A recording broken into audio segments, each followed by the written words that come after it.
Yeah. Let me take you back to the place where we grew. It was more than just a track in the schoolyard vibes where legends were made. Boys turned to men in the games that we played. Under the sun, life's lessons came raw. Every challenge faced made us stronger for sure. Running through the dirt with our dreams in the race. Competing for respect, every heart was in place. Those playground rules, they became our creed. From basketball courts to the fields of speed. We hustled and flowed with every passing day. Learning how to stand up when life's in the way. In the schoolyard, that's where it began. Brotherhood forged, hand in hand. Through sweat and pain, through laughter and tears, we connected for life, through our hopes and fears. Remember those battles, we fought tooth and nail. Pushing through the struggle, we were destined to prevail. Tagging walls with dreams, spitting rhymes on the fly in the chaos. Welcome to another episode of Schoolyard. Yours truly, Chris Pender Sr. Instant. Every day is Saturday. Scott. Tommy Maurice Franklin. Maurice. And Michael Franklin. Maurice. You say it so smooth, Tommy. I tell Maurice you, Franklin. Well, we're here for the episode, man. It's been an adventure, but we are here. So the topic tonight is, I'm not wrong one. It took me a curveball. My iPad didn't exactly update with this new change in the schedule. But anyway, what we're going to talk about is, I have great. We did grateful last week, didn't we? This is supposed to be about man, turning to a manhood. There you go. Yeah, right. That's Yeah. it. That's it. Every man ain't a man. Yeah, well, that wasn't the topic, but yeah, we can use that. Yeah. That's part of it. Yeah. What we're talking about was the making of a man. Right, Yeah. And the underline was every male is not a man. right. And this has been a huge topic about everything, man, about what is a man, what defines a man. Women have a distinct point of view about men. Men have so many different definitions about men. Some people think it's about physical strength.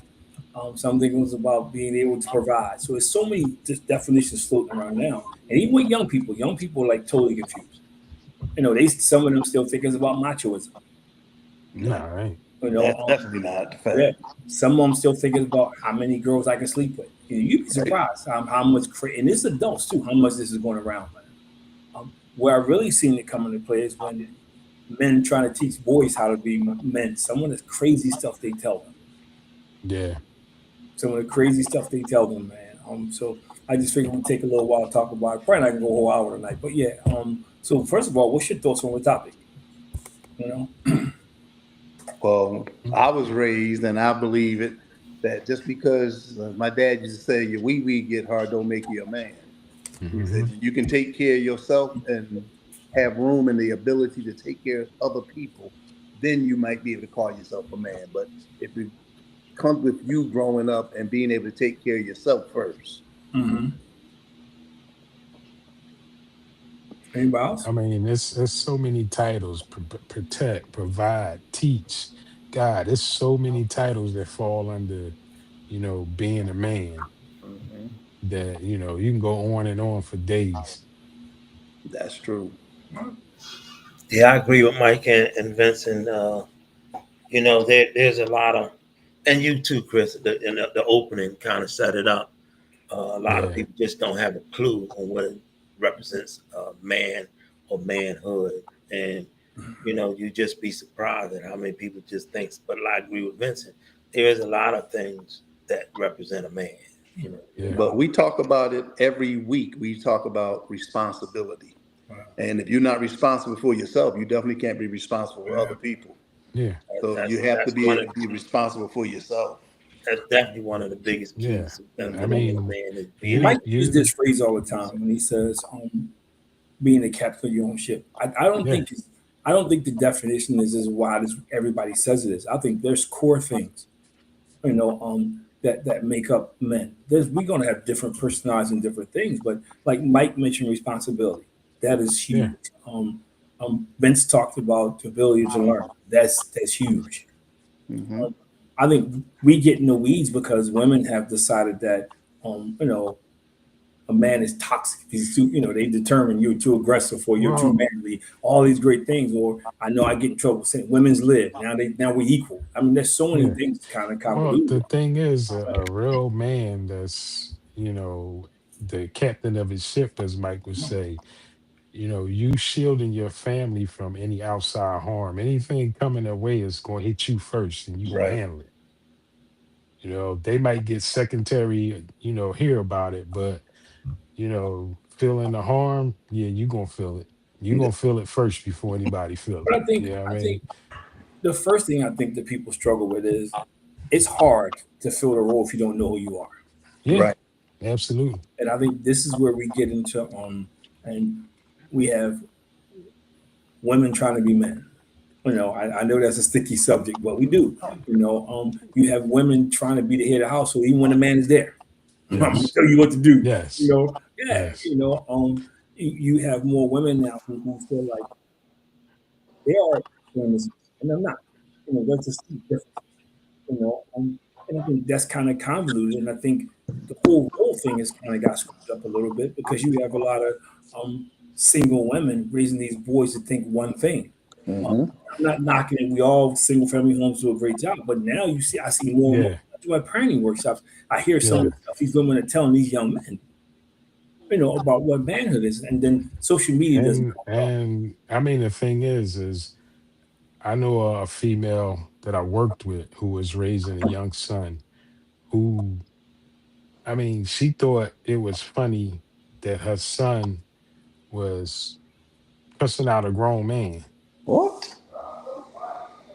because his father was a drug dealer and the man was scared of the father, you know.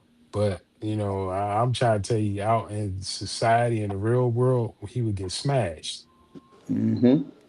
But we had this discussion a little bit last week, and I think this is becoming more and more prevalent because some men leave and they leave behind these boys, and women make them the men of the house, and Yep. they treat them like they're their man.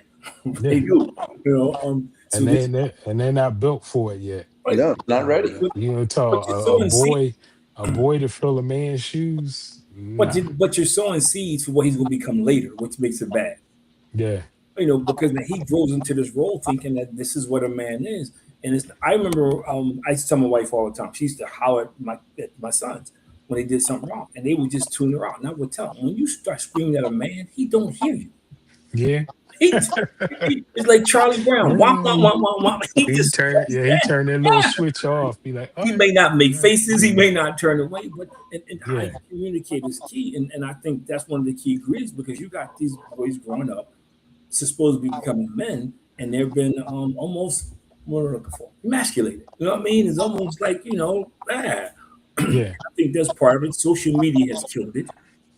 Yeah. Well, they call it, what do they call it? Simping. Uh, AI. That's an AI. internet term, simping. but I also think if you look at it, you don't see Lenny's, Mr. Boone's, or Ralph. Those Right. guys are gone, man. Yeah. Who and Mike, you talk about your track coach at least every other week. Mm-hmm. The impression he made, even the discipline when you came running backwards that time, man. We Yeah. laugh and joke, but you don't see that. Well, because we took discipline out of the communities. Yeah. It's out of Yeah. the schools, it's out of the households. Yeah. And I think that's a large problem with what's going on in this country right now. 'Cause, Because yeah. one of the things we talk about it every week, somehow it come up. We knew there were consequences. Yeah. There's no more consequences. We Yeah, knew there we is. were held Right. accountable. I mean, all of us are from the paddle age. Yeah, You know yeah. what I mean? The NTA's the paddle, Right, vice right. principal, the principal paddles. When you Yeah. got, you know what I And the mean? only thing you didn't want please don't call my house after this. Yeah, because then Right. that's another whooping. Mm-hmm. But I mean, it wasn't even. Yeah, we were from the paddle age, but it wasn't. It wasn't things. And Mike and Tom, you mentioned this a lot, and so you mentioned. To me, it was more sort of things that was said to me.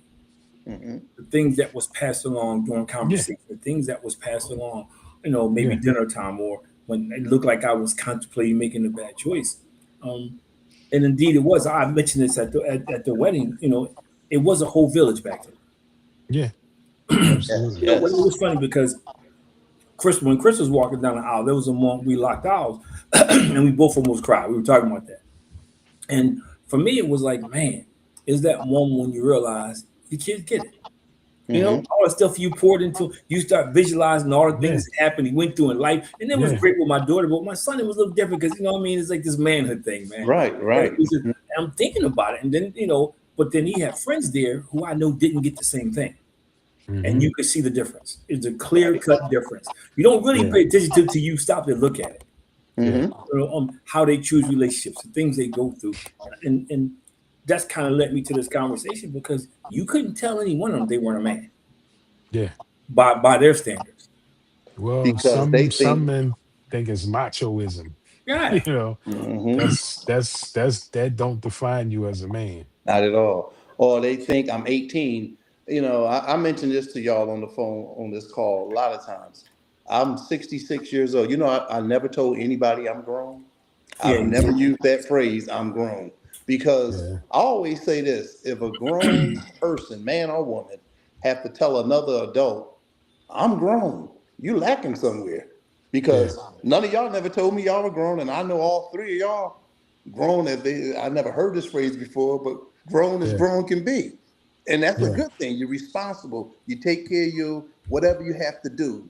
And you always did. So you don't have to come around walking around, I'm grown. Because your personality, your character shows grown men. But it goes to even when you know, I work with females. They don't get the difference between a male and a man.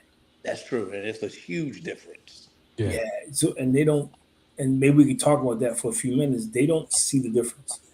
Yeah. You know, they just think because you got two legs and you got a, like you said, Mike, you got a wee wee, you put your pants on, you're a man. That you count. You in the man. That's it. That's all it takes. Yeah. And that's probably because of their upbringing too. Because nobody never defined or they didn't see the definition of a real man. Yeah. I mean, a man, go ahead, Mike. Sorry. As a real man, we know, like Vince said, we handle business. Something go left, we gonna make it come back right. But we know we got to pay our bills. We got to set examples, and we look at our kids and say, he or she gonna look up to me, so I got to raise my standards a certain way. You know, I know with me, even like when you start having kids, you slow down driving. You say, "Ooh, I can't take that chance. I got other people depending on me." Yeah. And you got other people out here that don't care. And that's a big difference of it. And they never got that's something that I was going to touch on. I mean, you know that you have, as you're a man and you have a family, you really, that even heightens your responsibilities. You know, knowing that there's consequences, knowing that this guy may walk up in my face talking stuff, and instead of me giving that good right hook, you think about the consequences. But you're I give using, them, but you're using a word that you don't hear anymore, and that's responsibility. responsibility. You know, I say this about school. I think school has become the biggest anomaly in the world. And I tell you why. Because there's no consequences. Right. You know, you can do all kind of stuff in school, man, and get the minimum consequences. People have all this sympathy for you and not empathy. I feel sorry for you, but I'm not doing anything to kind of help you get through it. You know, those things, man. And I remember when I was doing workshops in Chester, in the prison system in Chester, I was talking to these guys, these 20 dudes, and they shared something with me. I said, well, you know, all from the same neighborhood. Well, how did y'all, and they seem like good dudes. How y'all get here? And they told me the same thing. They said, when I was in elementary school and I got in trouble, you know, I was a little boy. When I got to middle school and I got in trouble, you know, I was going through growing pains. When I got to high school and got in trouble, I was trying to figure out who I was. When I graduated high school, they locked me up. Right. It was no more. It was no more go to the principal. Right. Go stand in the corner. I see that more and more now in schools. Yeah. And I say this all along. I say this all the time. I say it to my wife. I say it to my kids. You learn more from birth to 3 than you do the rest of your entire life. Now, you enhance everything you learn after that. So when a kid, like you said, the guy said, when I was in elementary school, there were no consequences. I used to say this: if you a bad kid and nobody don't change it, I'm talking about like 5 to 7 years old, you're gonna be a bad preteen. If they don't really change it, then you're gonna be a bad teen and a bad adult. Yeah, And I know this for a fact. I seen all y'all from kindergarten, but the rest of y'all first grade through. I saw the awards y'all got in the first, second grade, and it carried all the way through high school. And yeah, you go but back and look at your own kids, look at us, look at whoever. The kids that get the awards and the great grades or whatever in the early stage, it goes all the way through because that responsibility was built in early in life. Now, yeah, there's always exceptions to every rule. Some people can change, but we talk about the schoolyard a lot. We was in that schoolyard before we were 10 years old. yeah. All But of I mean, the thing is, us. we all sitting here as grown men understood consequences. Right, right. You know what I mean? And Mm-hmm. But I like think, Chris said, there's no because consequences. I mean, think about it. When you can look at the news, or and I don't look at the news a lot, and you see a guy that's on parole for committing 10 crimes, and he's out on parole again. Like Yeah. how? It's like, so what's Yeah, the fear factor there? You know, you Right. yeah, do you see this and so often, or you'll see somebody waiting to be tried, and they Mhm. it's that. Or when I'm working in schools, these kids don't fear anything, man. They don't fear No, the police. no. They don't Mm-mm. fear getting in trouble. You know, they don't have a healthy fear of anything. And so well, think about this, Chris. Look at how easy these kids today will talk back to an adult Yeah. versus us growing up. Wouldn't dare. Wouldn't but that dare. prevents it. You know what? That Wouldn't dare. goes into definition of manhood because they think that's manhood. Just like Mike Mhm. said, somebody got to say I'm a grown up. They think showing a bravado, showing I'm not backing down means I'm tough, means I'm a man. That's Yeah. why they do it, and they equate it to that. But I think a part of it is they don't understand the consequences is I if agree. this grown up decide to treat them like a grown up, I Mhm. agree. I agree. you know? I think we're missing some but role models. How important it Yeah. is to have a good Mhm. role model. Yep. Uh, Absolutely. I mean, when I say that, like I look, I mean, my dad passed when I was 12, but I used to look at my dad and like, man, that's a hard job. Yeah. I mean that just looking at him saying, wow, I want to be that, but man, I wasn't in a rush to take Yeah. on that responsibility that he took on and that leadership role that he took on. I was like, man, how do you get there? So Mhm. it was so important to see him as Chris. Vince, I never saw your dad. He died early too. Yeah. But Chris, I used to look at your dad the same way. He was such a Mhm. leader, and I was like, man, it's the boss. I mean, Well, I was saying he was the boss, and I wasn't like I was afraid to be that, but it was like, man, how did he get there? well, I'm gonna Yeah. flip it then. So what happens to guys who have that and they still don't turn out? Yeah, they They missed the boat. Because Chris, you said it. Vince, you said it. Tommy and I say it. Vince, your dad died. You were 5 years old, but you knew there were consequences if you crossed the line. Yeah. And if you don't have no consequence, and even like your mom, Vince, I used to be over your house. Me and Paul hung out a lot. And your mom didn't have to say we playing that guitar too loud. Paul, she didn't say one turn it down. We knew what that meant. one time. One We knew time. what that meant. No Chris, I've been repeats. over your house. Y'all down there playing. You playing the drums, Chris. Chris. Everybody knew what that meant. Yeah. I've been to your birthday parties. 10 o'clock at night, No. time to go home. They So didn't say get out, Chris, and so how do everybody you knew what that meant. so question, how do you explain those guys who maybe don't have the role model, but they kind of figure it out? That's Well, $1 million question. it's Because hard if you're not the one raising them. right, when you You say can, they trying to figure it out, But they yeah, do. they and the schools not helping the communities like we Yeah, talk it's different. about. You It's said different. Lenny, Mr. Boone, Ron, Vince. You ran for the strike. You know Ron. yeah, yeah, Wilson. They didn't take no crap off of us. yeah, yeah. When we did certain things and there was no, they didn't get in trouble for disciplining us now back No, then. no. Nah, Now they you good. discipline somebody's child and Oh you God, 100% right. you on the 10 o'clock news. You're on the news or you might be in the hospital because the parents came and this is the thing you hear so many parents nowadays saying, something that we never heard our parents say. I don't care what he or she did.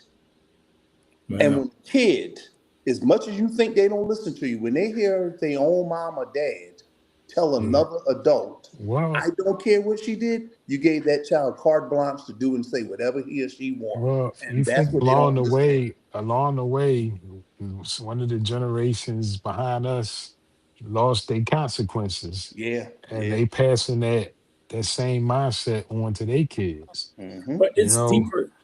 It's deeper than generation behind us. We like 3 generations in a hole here. yeah, Because let me tell you, man, there's some 30-year-olds who yeah, fall into this category that we talking about. yeah. Right I think now, Vincent said one of them generation. It might have been all of them. Well, no, no, this is no, no. I said we 3 generations because it happened over a period of time. But this is not just. I mean, I deal with adults, man, who work for me, and I'm amazed at they're what they don't know. There's stuff they should know. yeah, For example, I go to get my tuxedo, right? And everybody had a bow tie but me. I said I want a regular tie. So the dude said, "Well, do you need me to tie it for you?" My first thing was, "Yo, who do you think he's talking to?" Then I stopped and I thought about it. A lot of guys don't know how to tie a tie now. Right. yeah. That's true. They So don't. he probably had to do that, but I'm insulted. Let me out. Come on, man. Right. Yeah, But yeah. A we lot, know how lot to of tie guys don't. ties. You know why we know how to tie Yo, ties? it's like We learned boom. to It's tie like ties automatic. in elementary school. We had certain times we had to wear a tie. Yeah, But Right. Kids don't do that no more. I mean, let's just look at something as simple as Easter. yep. Easter, everybody got dressed up. And I then remember as a kid our tying my own generation, tie. right, Yeah, our generation, we went from a 3-piece suit to a sweatsuit. to a sweatsuit. Right. Right. Yeah, We that's what went Easter is now: sweatsuit and sneakers. exactly. I show my But There's you no got to more. think about that. I That show my came kids pictures relatively when mama soon dresses after up. we. So let me ask you a question. At what point did you think you kind of figured out what this whole manhood thing was? Any Me? particular age? Yeah. Probably 21, 22. But I'm gonna go back, I'm gonna say 16 too. Because I remember I got my license and I'm happy. I had, remember we used to call them owner's cards Yeah. instead of Yeah, registration owner's cards? card. I Yeah. had an owner's card to Lenny car, my mom car, and my own set of keys to both their vehicles at 16 years old. I could Hmm. use the cars whenever I want. I would wash everybody's clothes in the house, wash, dry, go down the basement. That was my bring sneak girls in, down in the basement. Then I take them home. I came home one day. My mom said, "Michael," she getting ready to go to work. I'm getting ready to go to school, and I'm thinking, not report card time. I ain't failed no classes. I do the work around the house. What, Michael? I go back, yeah, mom. Yeah, when they say the whole name. Right. Yeah. So I'm like, I said, yes, mom. She says, come here. I went in the room. She said, the next time I see my car or hear my car going down the street, your license expires at midnight. I had a junior license. Yeah. She said, the next time I hear my license expiring, going down my car going down the street after midnight, I'm gonna call the cops and I'm gonna report my car stolen by you. And then when they catch you, I'm gonna come to the police station and get my car. And I said, what about me? She said, get one of them bimbos that you could take home after midnight and their father don't kill you. Hmm. And I knew Yep. right then, Consequence. I'm not gonna take that car after midnight no more. Yeah. And when she said them bimbos, that you can drop them off at 12, 1, 2 o'clock in the morning and they father don't come out the house and kill you. And that's what she meant.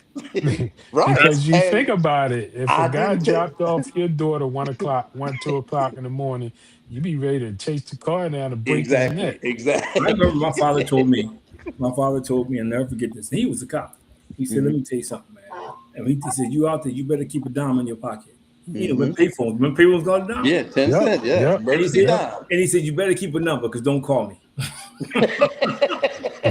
He said, yo, wow. you better ask somebody else to call because if I got to come get you, we both going to be in trouble. I was like, Yeah. but I think, for me, it was, in all honesty, I think I had stages, but I say this all the time. I probably didn't mature till I probably was closer to 30. if I think of all the stuff I've been through, decisions I made, by the time I really, really grew up and grew into this whole marriage thing and everything, I was closer to 30, man. Yeah, I would agree with that. I was around when I finally said I do. Mm-hmm. But it was a Yeah, process. I would Yeah, I say the mean, same thing. For me, getting married wasn't it. That was 22. But yeah, having kids, Yeah. that was for me. That was like, okay, everything's over now. Now you got to Mm-hmm. be I think fully having kids was a responsible. step. Having kids was a step in the process for me. It was. It was a step in the Yeah. hmm process for me. I thank God my dad was still alive and I had a village, but it was a process because I still had some going through after I had kids. I Right. took a step, Yeah, I mean, right. but I I still mean, had some immature stuff. yeah, Yeah. you're right. You're right. yeah, I mean, it definitely was stages. Like Mike said, at 16, you feel like, Nah. yep, I've got responsibility now. Then you yeah, like at 18, okay, I got more responsibility. yeah. At 21, oh, I'm legal now, but Mhm. I still gotta have the Mhm. responsibility. But like you said, Right. I agree with Chris. When I didn't have kids till I was 28, so I was like 30. So closer to 30. Yeah, I mean, turning 18 meant something, knowing that now you seen as an adult Yeah. and you can go to jail Yeah, and everything Yeah. else. That Right. meant Right. something. That Mm-hmm. meant yeah, something yeah. for real. That was Gotta like, act right. okay. Yeah, No, you think about it, but that's because of, like we said, that maturity, that consequences, that responsibility.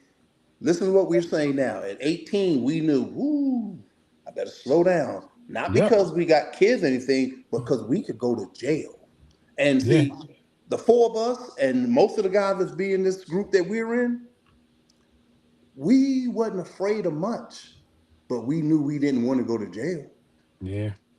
At one point when I was working at Graterford, they were on lockdown. Hmm. And I said to myself, man, I stayed out of trouble all my life to stay out of prison. And now I'm working here. 2 weeks later, I was gone. Right, I was right. working at the Mint. what? I know. Let me tell you, when I used to do workshops and test SCI, Hmm. when that lockdown came, the only thing worse than a lockdown was when they went to that cool red and they shut up. When you had to stay where you were. Yeah. The Yep. lockdown they gave some man, and I remember the first I looked around. These dudes ain't got no guns. Hmm. Yeah. They got sticks. Yeah. We had a whistle. Yeah. We had a whistle. And I said, and I'm like, yeah. I'm like, how you gonna protect me? And they gave me this thing called a pack, right? I You was press it like, and help them. Yeah, the I'm like, button joint yeah, you by the press. time they get Yeah. there, man, only thing left is Yeah. pack. I mean, the thing is, like at Graterfoot, man, it's like 200 inmates yeah. and 5 guards. One of them the sergeant. You got an office down there. If you can get in there and lock the door, yeah. You But might be safe. what's the chances? And you What's the brought that up. chances? That wasn't in what I was going to talk about, but you brought it up. At what point? Because for a long time, that equated to manhood. Folk thought going to jail, man, was almost like a badge of honor. Hmm. Yeah. And I mean, Being smart enough to not going to jail Exactly. see, that's how I was Exactly. felt. was I'm like my you. thought of being a Hmm. But, man. but I'm You not know gonna what I mention mean? names. There were certain guys who went to jail, man, and when they thought that And was the thought best they thing in the was a world. man now since they went to Yeah, jail. bragging I, about it, I, man. They I they hate. they Chris, they call that stupidity. Right. I hate to keep bringing up like fighting and stuff, but I remember this guy told me I just got out of jail, and But, I started like laughing. like I that started meant something. laughing, and then he go, "Oh, you don't want none of this. I just got out of jail." I said, "Well, I guarantee you, if you don't get out my face, you'll be going to the hospital, not jail." Yeah. But Well, I mean, they that didn't think that mean that's that some didn't kind of mean that you could fight. right. You know what I'm saying? Right. I'm saying to myself, is that supposed to scare somebody because you just got out of jail? but Yeah. It, for some that reason, proved to me you were stupid. You did something dumb. it became almost credibility. It's a trophy.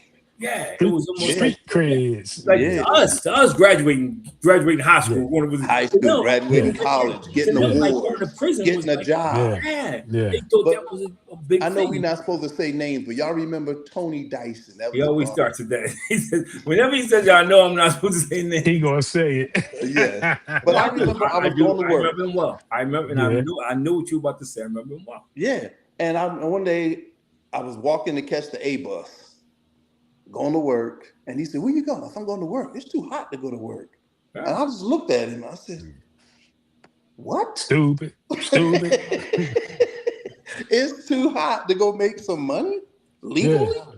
Yeah. Something wrong with you." But when I knew he didn't want to work hard was he talked all that smack.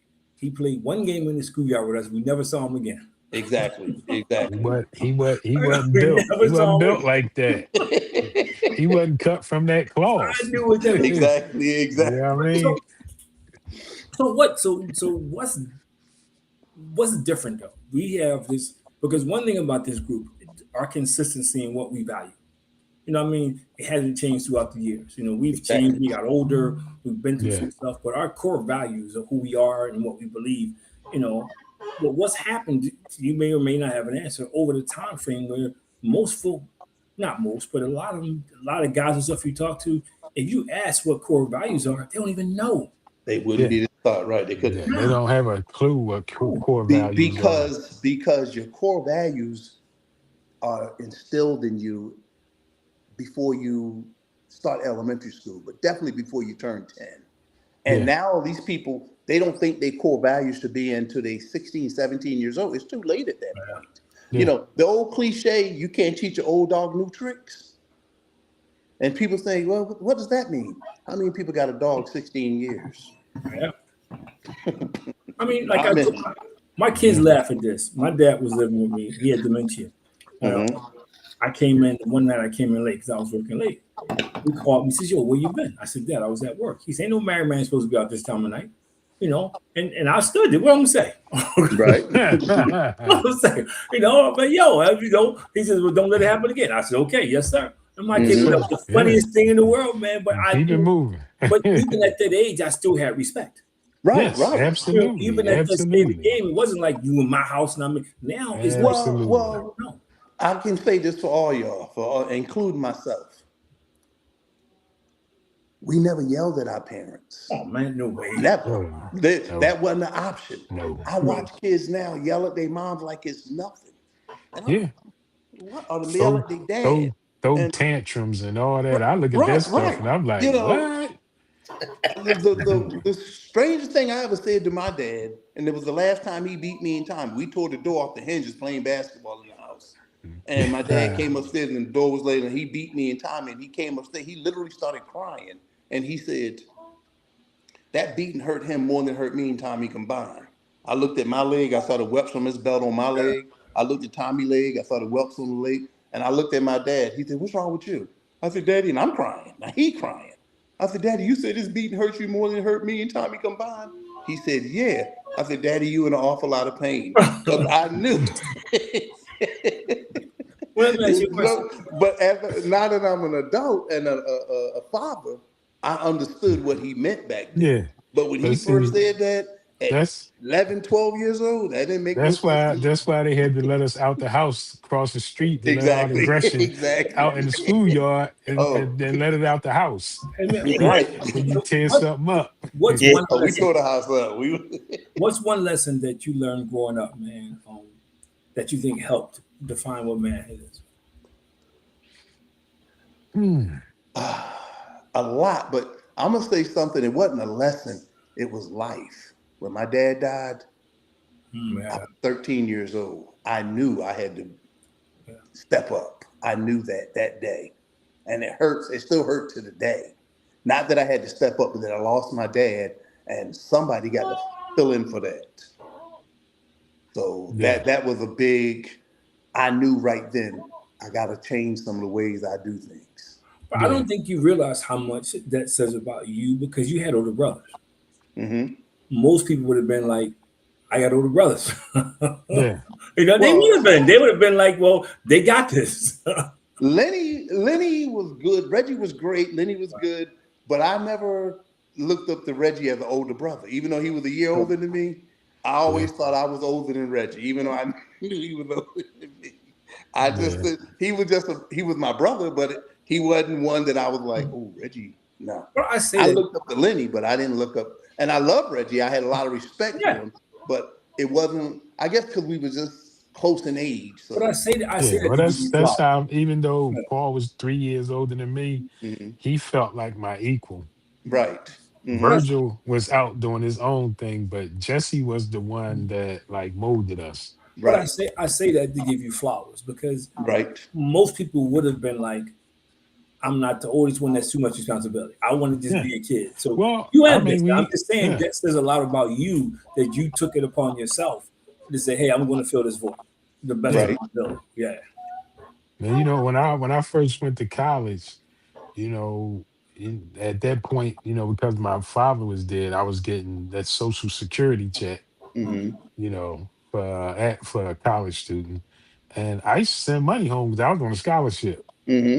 Hmm. So every time my check came, I just sent money home to my mom, Well, make sure she was good. You I were think taught all well, of bro. us did that too, Yeah, because I know Tommy, Reggie, Lenny, myself, every time we got paid, we bought somebody a pair of shoes, a jacket, bought food. And yeah, we all did that. And nobody asked us to do that. Nobody yeah, told us we're supposed to do yeah, that. We just took that responsibility on. But that's the rites of passage of manhood. Hmm. yeah, That's you didn't have to wait for somebody to ask you. yeah. Nobody had to twist your arm And about then it. my mom never asked me. Hmm. I You just Right. I didn't do just you sent didn't it. do it out of what was left over. I'm going to Yeah. just and I think that's a lesson that we learn. Well, This is a funny story. You get a kick out of this. My dad, I remember one time I came home and I don't know how we got on the subject. My dad was talking about we ended up talking about sports, you know, Hmm. and he says, well, sit down for a second. So he sat at the table. So he says, I want to go over some stuff with you. So he says, first thing I'm gonna tell you, every year look around the locker room and watch those faces change. He said, Yes. every year you get better and better. Watch how they change. And he said, that's how many people are not going to make it. He yeah. said, you all start off with the same thing. And he said, he divided them three categories. He said, you got the category who the streets going to eat them up because they're going to think that's the coolest thing in the world. Hmm. He said, then you got the category, they think they so good that they don't have to put the work in. Right. Prima Yeah. donnas. Yep. He said, the only ones left is going to be the guys who understand the work ethic. And then Mm. Right. he says, let me show you something. Put this piece of paper on the table. And did the same thing with my kids. He drew a circle. He said, what's that? I said, a circle. He said, it's a zero. He took another piece of paper. He drew a Hmm. house. He drew a house. He said, what's that? I said, a house. He said, no, that's my house. He said, see this? The zero is what you have. This is what we have. Yeah. He said, yo, he said, 2 years after you graduate from somewhere, I don't care where it is, you out of here. He Hmm. said, you get to come back when there's an emergency, and I get to determine when there's an emergency. He made it Right. a month. Right. Right. That was Hmm. my Yeah. first threshold. Dude, you ain't gonna be sending me doing nothing. And I thought Yeah. that was the cruelest thing. And then the second thing he did to me was my brother and I still laugh about this because I was the first one to go to college. He gave me a sport coat and a pair of pants. Every guy got to have a suit, right? He opened up a bank account, made me a little money. Then he gave me a Yeah. rock. And I was like, why are you giving me a rock? He said, because this is going to represent all hard times you can have in life. Get over it. that, Hmm. Right. Right. Good. I like that that. was, I like that that. was my education. He was like, yo. And it was funny because, that's how he was. But I think Yeah. about that. Hey, tell And it to the rock. yeah, but I didn't understand the life lessons in it until I got older. Yeah. When I started having Absolutely. my family and, you start seeing people who you think, got it I together guess, and you I start guess doing because crazy stuff. Yeah. I was 6 feet tall at 11. Yeah, you like, My dad would say things. I told you, he told me that cool and fool have a lot more in common than rhyming words. Yeah. And I first said that, I'm saying, I asked to go outside. I'm getting an English lesson to go outside. But he broke it down. And he said, you see them guys out there, you think they're cool? I said, yes, I do. And he told me, he says, well, come back. He said, listen to your mom and I. Finish school, go to college, go in the military, get a job. Do at least one of those, but do at least one.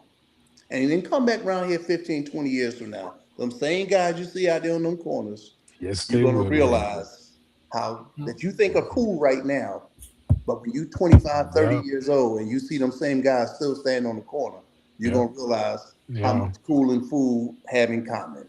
so let me ask And you a I question. remember I came home and I said, oh man, they still out here. Well, it's still there now. I know. Yeah. Yeah. If What they alive, they still out there, right? Yeah. so what struggles you think helped you grow into manhood? What struggle? What struggles? A lot. Well, Going away to college. When I first got down to Morgan, I'm like, I don't know a soul down here. And I was glad I went, but I was like, man. And then one of my friends, she told me, she said, I was telling about my dad died 4 years ago and this and this and that. And she said, and you left all your brothers and sisters? And I was like, wow, I never looked at it like that. And then Tommy brought it home the day he got married. I'm standing up there. I said, Tommy, I started crying. He said, what's wrong with you? I said, you leaving me, you getting married. He said, like you did when you went to like you went to college, yeah. Man up. Yeah. Right. But you know what? I was like you, Chris. I was the first one to go to college amongst my brothers. And and my thoughts like, all right, I'm gonna go and party and this, that, and the other. And this man, I brought Pat like a 3.8 GPA my first semester. Partying? And I wasn't partying. I Oh, thought good. Okay. when I Man, went leaving the public school system in Philadelphia, I thought like, man, this is the next step up. College is going to be really, really, really hard. I got there, I really applied myself Mm-hmm. fully, and I was like, man, this ain't so bad. Right. I got this. Right. Then, and you realize, man, I'm kind of smart. Mm-hmm. Right. So then it was easy. So then from there I started partying. But my brothers told me, they gripped me up in the corner and was like, when you the first one of us to go, you gonna finish. Okay, Yeah. no problem. Well, I'm gonna tell you one thing that shaped me was, and it scared the crap out of me at first. When people started saying you gonna be the captain, when people start putting in leadership roles, because Yeah. I said this at Reggie's funeral, the schoolyard man would man give you some low self-esteem. You will be humbled quickly. So when I came out, it was like I was just one of them. You know what I mean? It was like I was so used to being in the pack. Yeah. And that's not a bad thing because it was a great pack. But you get used to being, everybody shines on a different day. You know what I mean? It wasn't like one person dominated every day all day. And then you get to school and they're like, yo, and it's like people saw stuff in me that I just never realized that I had. Yeah, Well, we all but had that leadership ability. We all had that. But I didn't know. I didn't know. I just had just in life in general, just the transition, the supervision, and then management was flawless. Had no problem. I can tell all of y'all guys just step right in. Okay, but for me, let's it was do a shock being put in that position. I just wasn't used to it because just like I said, you come from this environment where everybody kind of stood up at a different time. Yeah, I always had that protector type ability. I think. Yeah, you did. And I embrace that. When we go, like even when we go on vacations and stuff, it'd be 10, 12 of us at time.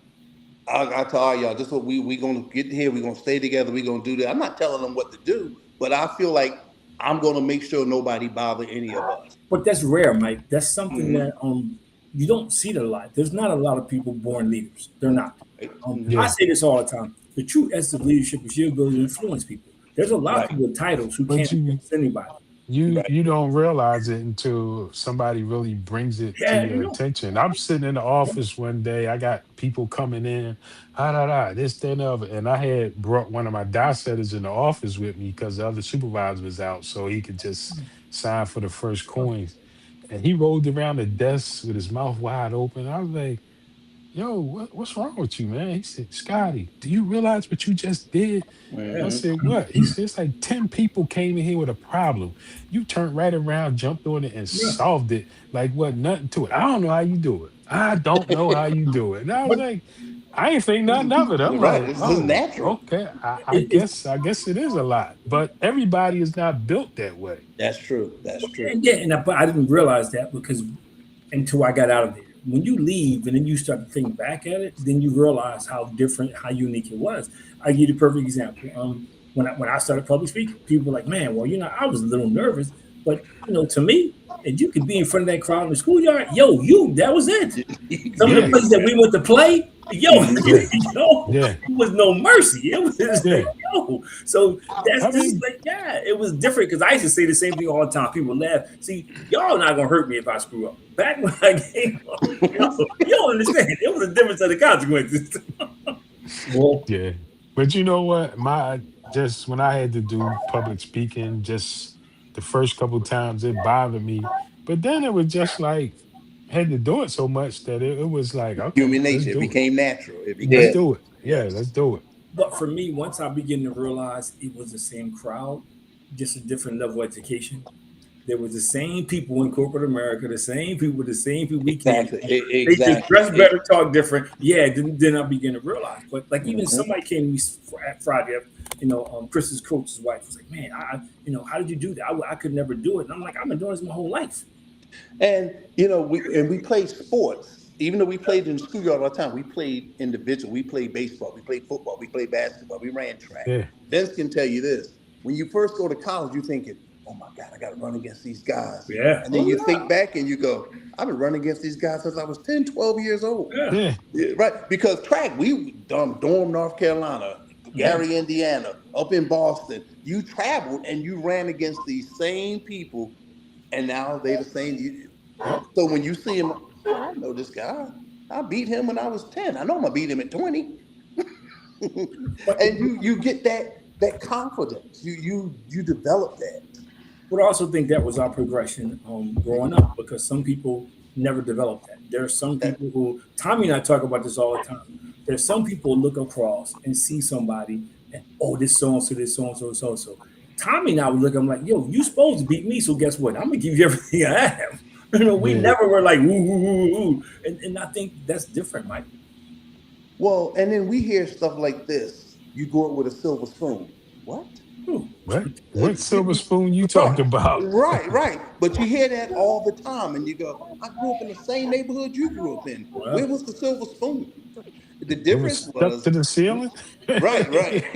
We You knew, had to jump for it. I don't know what you talking about. we knew responsibility. We knew consequences. We We had knew a look. we We knew had struggle. respect. You know what I'm Right, saying? right. And you turn that struggle into positive energy.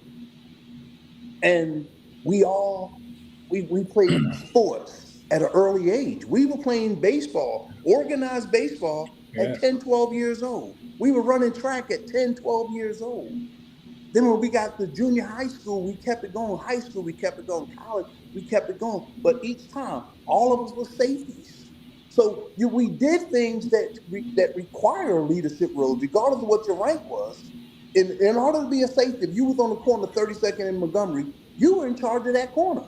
Yeah. And you had students coming, you put your arms out, you let them go across the street, no matter what street it was. That's all building character.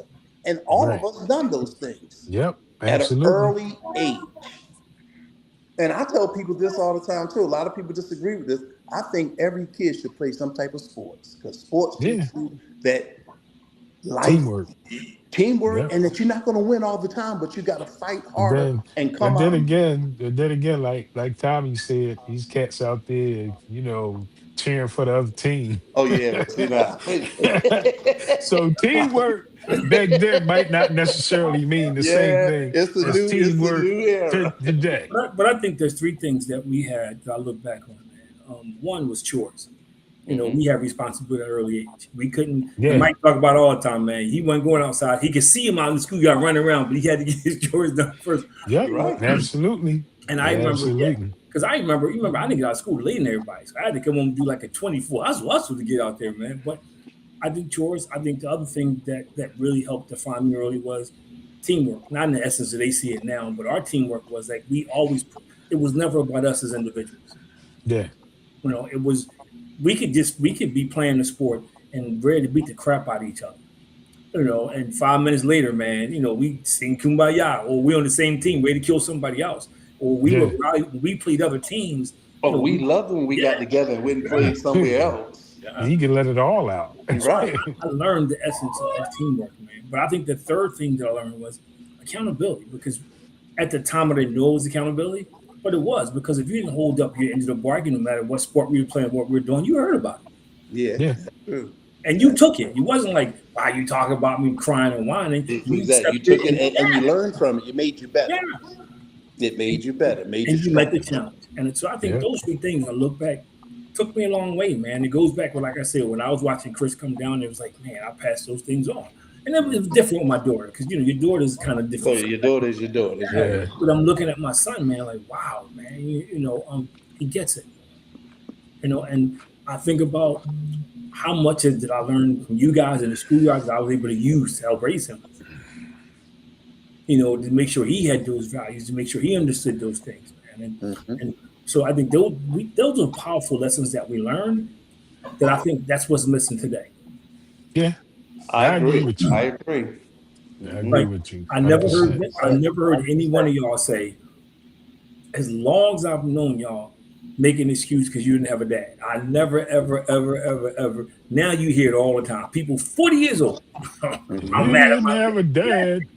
You're 40 years old, dude. Yeah, Six. you right. You know what, Cuz, you right, because that kind of falls on deaf ears. Is like you didn't have a dad. Look, I never heard Todd Ford says I don't have a mom. You never heard that. I Right. never Yeah, heard it. You know, Donald came from broken family. He never used that as an excuse. Never, Yeah. ever did he say. never. And Yeah, now it's kind of like, that's what we do.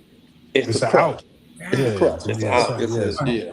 Everybody, you can give me your 60-second closing spiel because we reached an hour that fast, man. Damn. Yeah, we're fast. It Yeah. did. Yeah, that did go fast. Well, I mean, just in closing, yesterday's man is not today's man. And Yeah, that, I'll just leave it at that. Some of the morals and the values and the stuff that's just ran by social media of what a man should be is that's even totally different. well, I think the lack of responsibility, the lack of discipline, and then they put the drugs in the neighborhood, and when they start taking the drugs out, they put the guns in the neighborhood, and everybody now, there's no respect, there's no law and order. It is law and order, but the people don't respect it. And I think that's the difference. Like you, Vince, you said it eloquently. Today's man is not, yesterday's man is not today's man. And the old TV show is a different world where we come from. It's definitely a different world. Yes, it is. That means a lot. I'll say,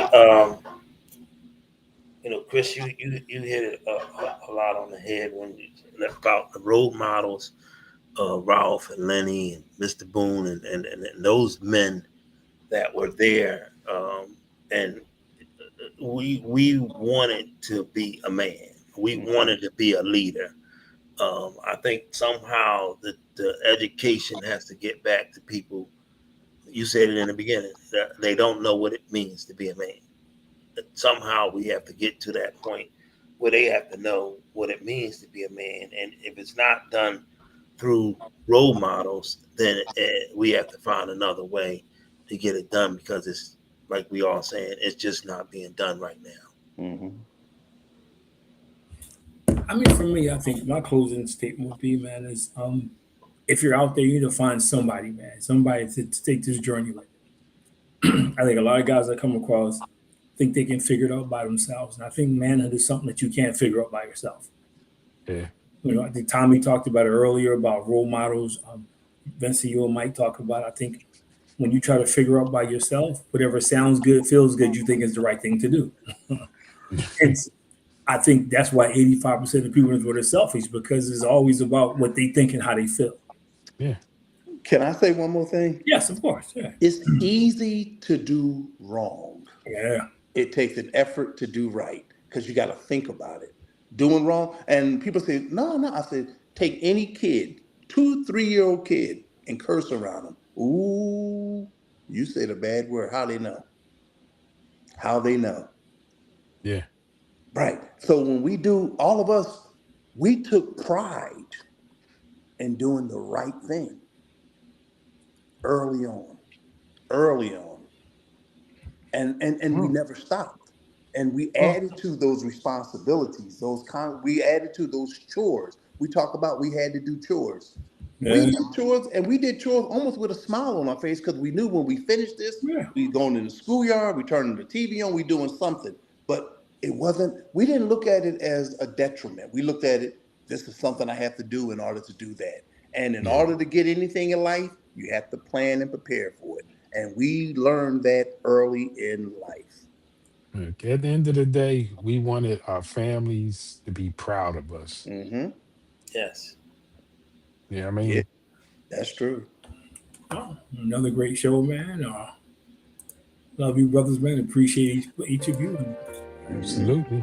On this late edition Love you of guys. the schoolyard. Love you guys as always. Hopefully, Kevin feels better. Let me take you back. Yeah. Definitely. And y'all know the Sixers are gonna draft me today with this 22nd pick. Yeah, they gonna draft somebody. 66-year-old Goon to come off the bench. 66-year-old Goon, I said. Goon, he knocking people in the third row. He'll get more rebounds and you score more points than Ben Simmons.